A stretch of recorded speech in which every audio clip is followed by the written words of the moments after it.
Rumble, Elimination Chamber, WrestleMania, in that order. Rumble in January, Chamber in the middle of February, and then a long, meaningful build toward WrestleMania. But we have Fastlane 3 to 4 weeks before WrestleMania. This show is a good card, but there's only one way that this show can be successful. This is not a wrestling show that you're going to watch for clean finishes and 5-star matches. This is a wrestling show that you're going to watch because of the important events that happen on the show. This show, will be the one time I give WWE the green card to have fuck finishes, interferences, whatever it may be, because the build toward WrestleMania has to start happening very, very fast. Okay? This is the show where Bray Wyatt's returning, by the way. This is the show where that needs to happen. Build. WWE FASTLANE 2021 preview and predictions. Go nowhere else. FASTLANE 2021, man. At a look at this card, this is not a bad card, but I do see quite a few of these matches having rematches. I can guarantee you by banking on looking at some of this. I have the card up here. I mean, I know the card, but I have it up here just in case. Looking at some of these matches, I can tell you for a fact that we will see some of these Monday on Raw. We will probably see the U.S. title rematch after whatever happens between Matt Riddle, and I'm calling him Matt Riddle, by the way, Matt Riddle and Mustafa Ali. The Intercontinental Championship match will probably be a rematch. And you know, one of those championship matches at WrestleMania will be a 4 or 5-way because you have to put everybody on that, and which isn't bad. Fatal 4-ways are not bad if they're done right. We've seen a lot of good triple threats and fatal 4-ways. One of my favorites ever will be the John Cena, Seth Rollins, and Brock Lesnar triple threat at Royal Rumble 15. That was fantastic. Loved every minute of it. That was just a beautiful, beautiful triple threat match. There are some good matches on this card. There are. And then there are some matches on here that just aren't necessary. One was added, I believe, last night. It was rumored to be a WrestleMania match, and I don't know if they put it on Fastlane because they realized that nobody wants to see it at WrestleMania, or they're just doing it just to do it, and there'll be a rematch. But let's go through here. Like I said, I don't want to see all screwy finishes, but I can guarantee you this, that some of these are not actual matches. I will say this.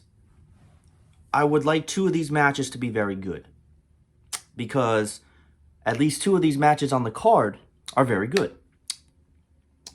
The first match, well, there is in no order, but I'm just going over the previews. It would be Matt Riddle and Mustafa Ali for the U.S. title. Obviously, Retribution is falling apart. To me, in my honest opinion, they were never together. I never cared about Retribution, no disrespect. Never really big into the establishment, never big into the tag team. Thought that they were a poor attempt of a knockoff version of Nexus, because in all honesty, that's what it was. The Nexus was great. We all loved the Nexus, unless, of course, you were a 5-year-old kid and you hated heels. But, we got Matt Riddle and Mustafa Ali. Matt Riddle just got the U.S. title. Why would he lose it already? No disrespect, Mustafa Ali's great, but what would, if this match is made around the members of Retribution failing Ali, wouldn't you build into that and have them fail him again? Now all of a sudden he wins the U. Matt Riddle is great. Matt Riddle should retain. This has the makings of a very good match if they let these guys go. Will they let these guys go? There are matches on here, when you look at them, they have a chance to be a 5-star match, but we have to realize that we're talking about WWE and they may not give them that opportunity to go. This is most likely the match that would probably open the show, a mid-card title defense. But I see Matt Riddle winning. Let these guys go. Let them have a good match, because we know that they're both well capable of it. Do we see Retribution interference? It's possible. But that's what I mean why there could be Retribution interference, and we get the same exact match Monday night, 24 hours later. Seth Rollins and Shinsuke Nakamura, this is one of those matches where I'm talking about.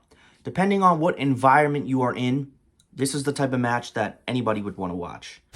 This should be a clean finish, but again, almost every match on this card of Fastlane can be an interference or a screwy finish, and it would be an interference or screwy finish that would make sense. Cesaro could interfere. We know that we're probably building towards a Seth Rollins and Cesaro match at WrestleMania, which please sign me up, take my money. But we also could get a clean finish. Seth Rollins is great. Seth Rollins, I don't really tell too many people my favorite wrestler, but Seth Rollins is my favorite wrestler. He absolutely has to be. I mean, the guy for the last 5 years is he's just amazing. Every character, every role, every gimmick that he just asserts himself into, it's just unbelievable. I mean, I can't think of a guy over the last 5 years that maybe doesn't necessarily always get that credit. Seth Rollins could hold any championship, and he's just that damn good, man. Seth Rollins, to me, he's my top guy. I know Roman Reigns is doing his thing right now, and he's just on an unbelievable level, but I've always been a Seth Rollins guy, man. Even when he was in the Shield, he was my favorite guy. I did love Dean Ambrose, because Dean Ambrose was crazy, and, everybody likes a guy that's crazy and psychotic and out there. But anyways, you could have Cesaro interfere and force a DQ, but let's assume that this is a clean finish. I would say Seth Rollins wins this match, because Seth Rollins would be the more believable winner. If you let these guys go, this is another opportunity at a great match. If you let these guys go, it is another opportunity at a great match. Do they let them go?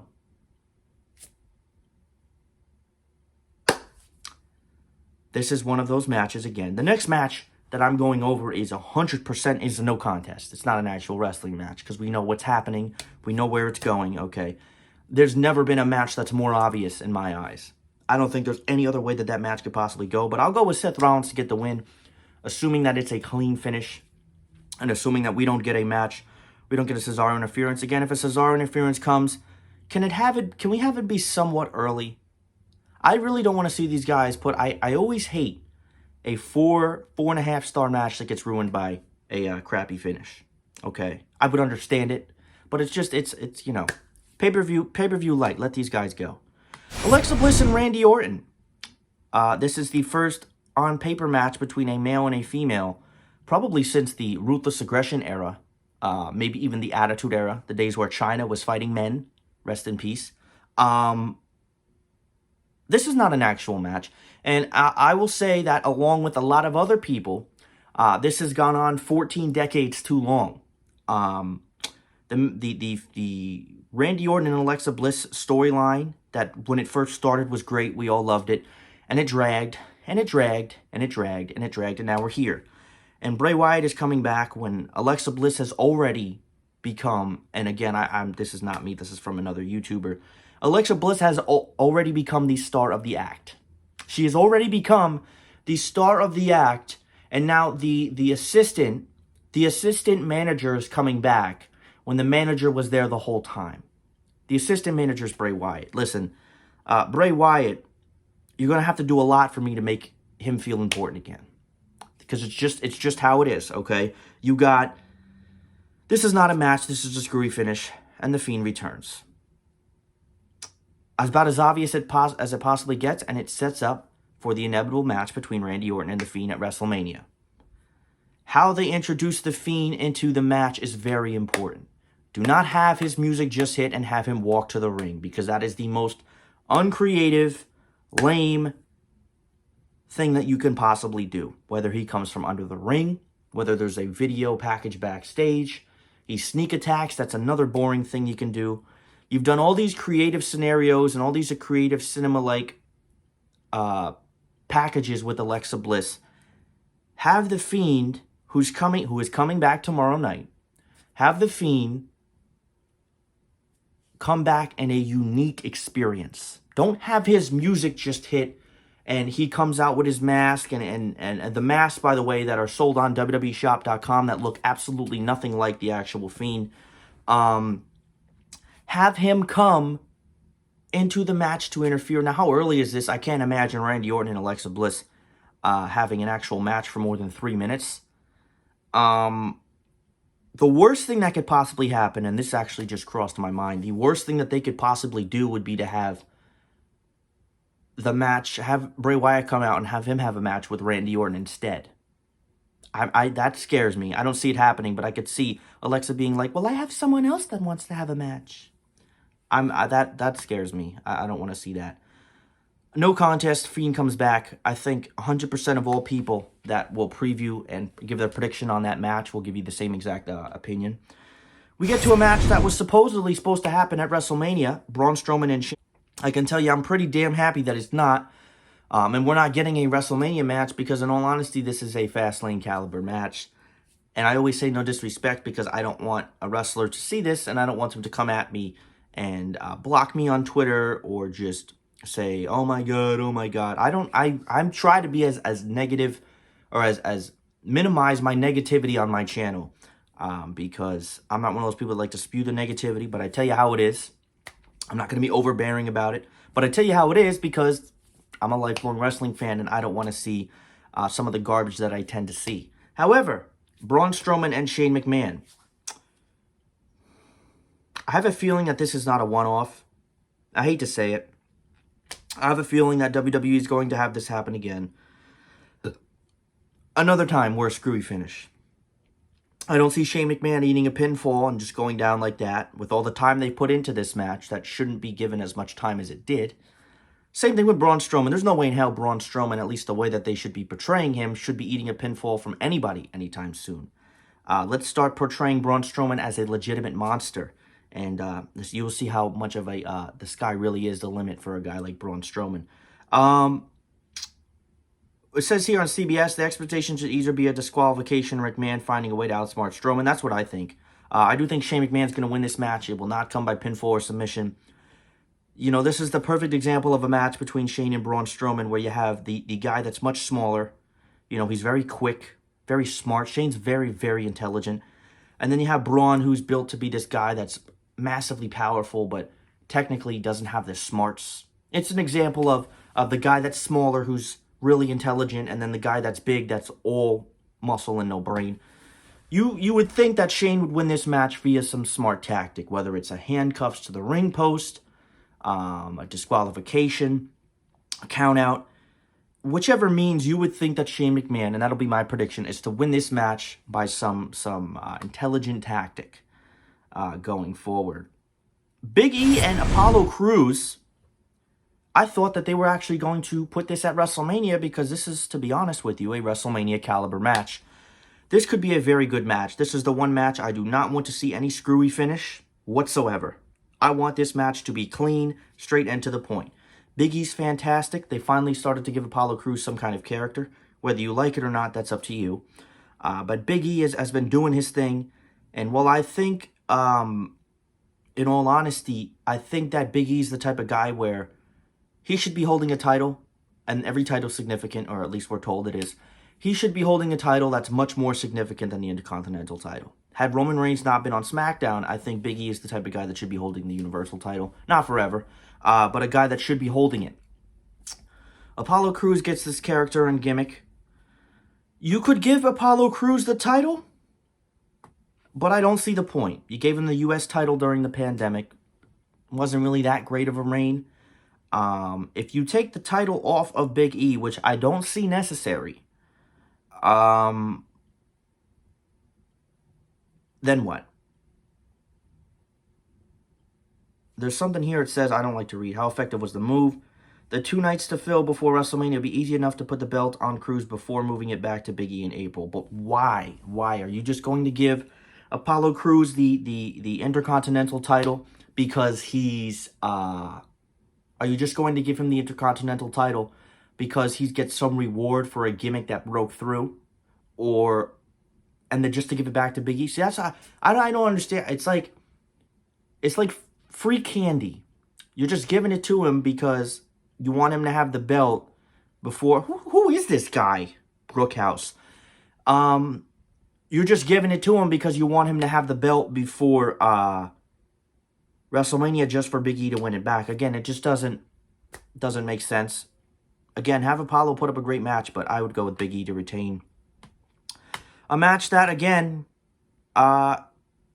could be a screwy finish.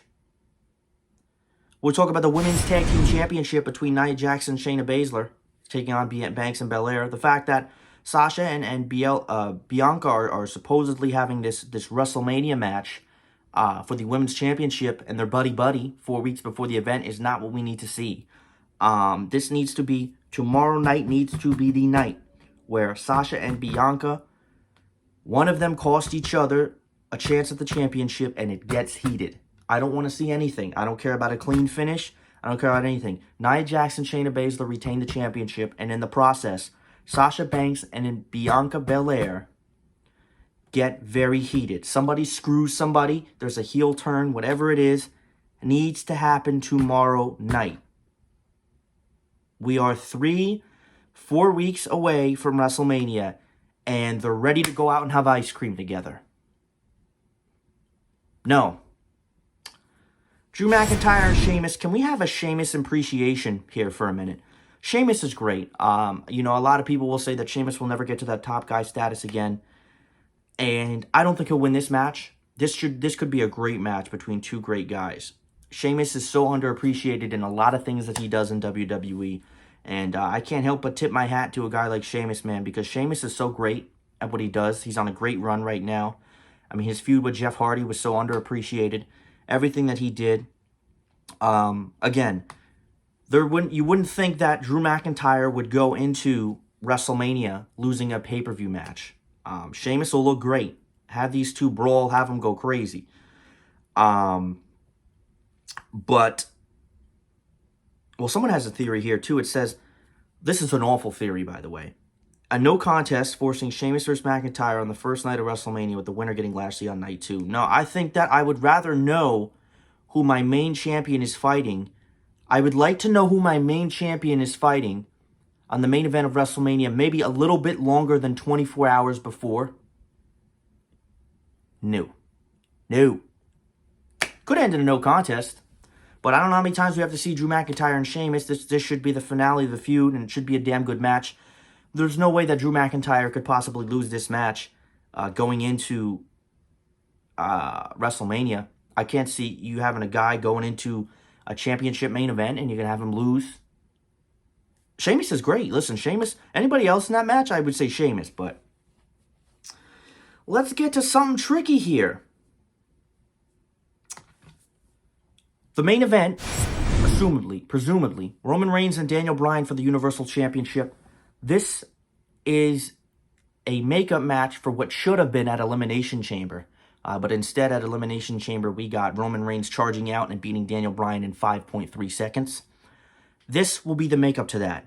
This match could be excellent, but could also have a screwy finish. It says here, and I will read this. It says, if WWE decides to add Bryan to the WrestleMania match between Roman Reigns and Edge, it would be shocking if they chose to take the title off of dominant heel champion going into it. If Edge or Bryan takes the title off Reigns, it will be done in front of a live crowd to create the moment. The action should be hot, and Bryan will likely be on the verge of winning. Yeah, but between Reigns' camp and a special enforcer, either Edge or Uso, there are enough ways for Bryan to end up taking the loss. I didn't watch SmackDown yesterday, so can someone tell me, is Edge a special enforcer in this match to presume or to prevent fuckery?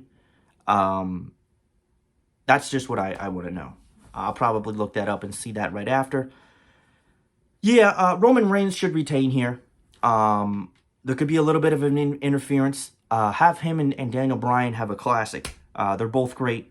This is the match that we needed in Elimination Chamber. Daniel Bryan should be great. I don't believe that Roman Reigns would drop the title here, and I'm not even sure if he would at WrestleMania.